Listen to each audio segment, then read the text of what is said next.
오늘 우리에게 주시는 하나님의 말씀은 출애굽기 5장 15절에서 6장 1절 말씀입니다. 출애굽기 5장 15절에서 6장 1절 말씀 제가 봉독해 드리겠습니다. 이스라엘 자손의 기록원들이 가서 바로에게 호소하여 이르되 왕은 어찌하여 당신의 종들에게 이같이 하시나이까? 당신의 종들에게 짚을 주지 아니하고 그들이 우리에게 벽돌을 만들라 하나이다.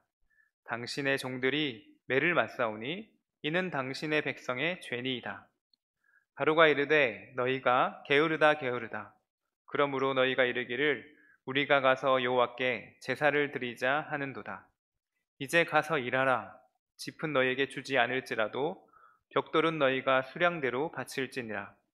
기록하는 일을 맡은 이스라엘 자손들이 너희가 매일 만드는 벽돌을 조금도 감하지 못하리라 함을 듣고 화가 몸에 미친 줄 알고 그들이 바로를 떠나 나올 때에 모세와 아론이 길에 서 있는 것을 보고 그들에게 이르되 너희가 우리를 바로의 눈과 그의 신하의 눈에 미운 것이 되게 하고 그들의 손에 칼을 주어 우리를 죽이게 하는도다. 여호와는 너희를 살피시고 판단하시기를 원하노라. 모세가 여호와께 돌아와서 아뢰되 주여 어찌하여 이 백성이 학대를 당하게 하셨나이까? 어찌하여 나를 보내셨나이까? 내가 바로에게 들어가서 주의 이름으로 말한 후로부터 그가 이 백성을 더 학대하며 주께서도 주의 백성을 구원하지 아니하시나이다. 여호와께서 모세에게 이르시되 이제 내가 바로에게 하는 일을 내가 보리라. 강한 손으로 말미암아 바로가 그들을 보내리라. 강한 손으로 말미암아 바로가 그들을 그의 땅에서 쫓아내리라. 아멘. 이스라엘 백성을 출애굽시키라는 사명을 받은 이 모세는 아론과 함께 애굽 왕 바로에게 나아갑니다. 그리고 하나님의 말씀을 전하는 것이죠. 내 백성을 보내라. 그들 광야에서 내 앞에서 예배를 드릴 것이니라. 하지만 바로 왕은 이런 제안에 거절합니다. 오히려 바로 왕은 백성의 감독들과 기록원들에게 다시는 벽돌에 쓸 짚을 전과 같이 주지 말고 그들이 가서 스스로 짚을 줍게 하고 전에 만든 벽돌 수요대로 그들에게 만들게 하고 감하지 말라 말을 합니다. 이스라엘 백성들을 풀어주는 것이 아니라 더욱 심한 압박을 가하는 것이죠.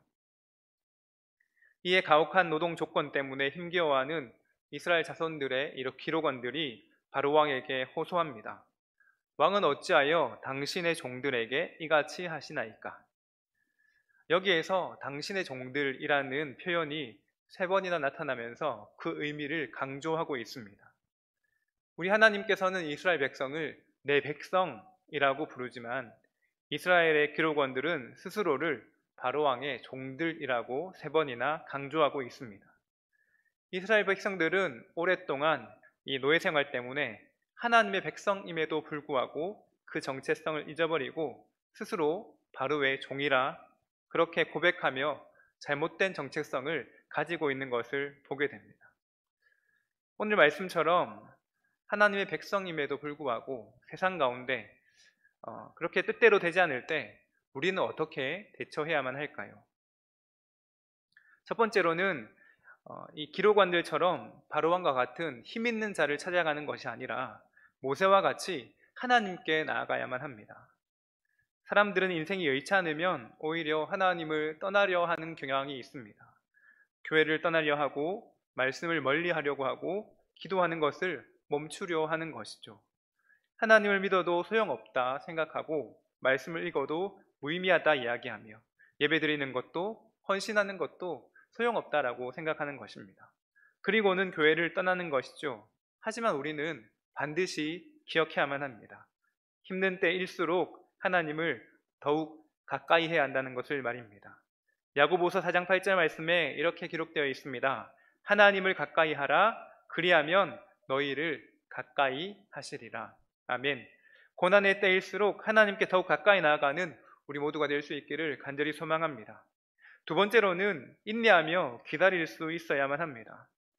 이스라엘 백성은 이제 곧 출애굽기 7장쯤 되면 정말로 일하시고 역사하시는 하나님의 놀라운 기적을 보게 될 것입니다. 인간의 끝이 바로 하나님의 시작인 것을 우리는 기억해야만 하는 것이죠. 그런데 우리의 인생이 마음먹은 대로 되지 않을 때 우리는 참지 못하는 경향이 있는 것입니다.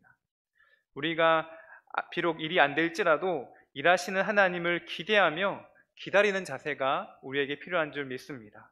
너무 성급한 결론을 내리게 되면 우리에게 남는 것은 원망하고 불평한 것만 남게 되는 것이죠. 결국에는 후회만 남게 되는 것입니다. 세 번째로는 너무나 당연한 말 같겠지만 인생의 길이 막혔을 때, 고난이 우리에게 찾아올 때 최선의 일은 바로 기도하는 것입니다. 모세는 22절과 23절 말씀에 억울한 심정을 하나님께 호소합니다. 자신이 바로에게 들어가서 주의 이름으로 말한 후부터 이 백성을 더 학대하며 주께서도 주의 백성을 구원하시지 아니하십니다 라고 기도한 것이죠. 그때 하나님께서 말씀하십니다. 강한 손으로 역사하실 것을 약속하는 것이죠. 기도는 성도가 가지고 있는 가장 강력한 무기인 줄 믿습니다. 영적 전쟁에서 승리할 수 있는 비결도 바로 기도에 있는 것이죠. 우리가 하나님께 나아가며 인내하며 기다리며 그리고 하나님께 더욱 기도할 수 있는 우리가 될 수 있기를 원합니다.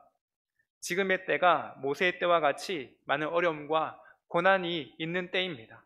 하지만 고난의 시대에도 하나님의 뜻은 반드시 이루어지며 또 그 뜻을 이루시기 위해서 하나님의 사람을 찾고 계심을 믿습니다.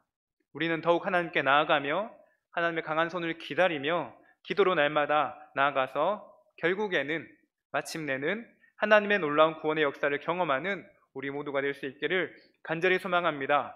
그렇게 오늘 하루도 주님과 동행하며 승리하는 우리 모두가 되기를 소망합니다. 기도하겠습니다. 우리의 구원자 되시는 하나님 아버지, 감사합니다.